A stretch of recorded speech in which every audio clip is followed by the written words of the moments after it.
வணக்கம் மக்காஸ். நம்ம பெரம்பலூர்ல மிக பிரம்மாண்டமா ஒரு கோயில் கும்பாபிஷேகம் நடக்க போகுதுங்க. அதை பத்தா இந்த வீடியோல பார்க்க போறோம். நம்ம பெரம்பலூர் கலெக்டர் ஆபீஸ் ரோடு உள்ள பூந்து வந்தீங்கன்னா நிறைய பேனர் வச்சிருந்தாங்க.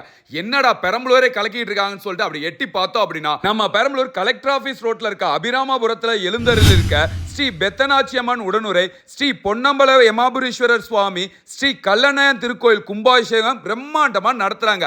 சரிப்பா என்னன்னு கேட்டீங்க அப்படின்னா பெரம்பலூர் வரலாற்றில் யாரும் நடத்தாத அளவுக்கு ரொம்ப ரொம்ப கிராண்டா நடத்துறாங்க. என்னைக்கு நடக்குது அப்படின்னு பாத்தீங்கன்னா வர வியாழக்கிழமை செப்டம்பர் 4ஆம் தேதி சரியா காலையில 9 to 10:30 நடத்தி முடிச்சிருவாங்க. மறந்துடாம மிஸ் பண்ணாம இந்த கும்பாபிஷேகத்தை அட்டன் பண்ணுங்க. கும்பாபிஷேக நிகழ்ச்சிகளை கோவில் நிர்வாகிகளான திரு கண்ணபிரான் திரு சரவணன் ஏற்பாடு பண்ணியிருக்காங்க. உங்க கூடவே ரமேஷ், சக்திவேல், தங்கராசு, கணேசன், தமிழ்ச்செல்வன், செந்தில்குமார், செல்வகுமார், பாண்டியன், ரவிச்சந்திரன், செல்வம், ராஜ், ரமேஷ், கணேஷ் பாபு, பூசாரி வேலு, சிவகுமார், இளையராஜா, பால்ராஜ், மகேஷ்குமார், விஜய், அஜய், மகிழன், ராகுல், அன்னுசாமி, ஹரி, தீபன், வடிவேல், பிச்சை பூசாரி, தாண்டாயி, திருமலை, தமிழரசி, கீதா, கங்கா, கவிதா, மாலா, விஜயலட்சுமி, முத்துச்செல்வி, ரஞ்சிதா, கௌசல்யா, மஞ்சுளா, லதா, புனித கலைச்சொல்லி மற்றும் கல்யாண குடிமக்கள் எல்லாருமே ஏற்பாடு பண்ணியிருக்காங்க. இந்த வீடியோ உங்க அங்காளி பங்காளி மாமா மச்சா பெண் எடுத்த பெண் கொடுத்த எல்லாத்துக்கும் அடுத்த வீடியோல வரட்டா.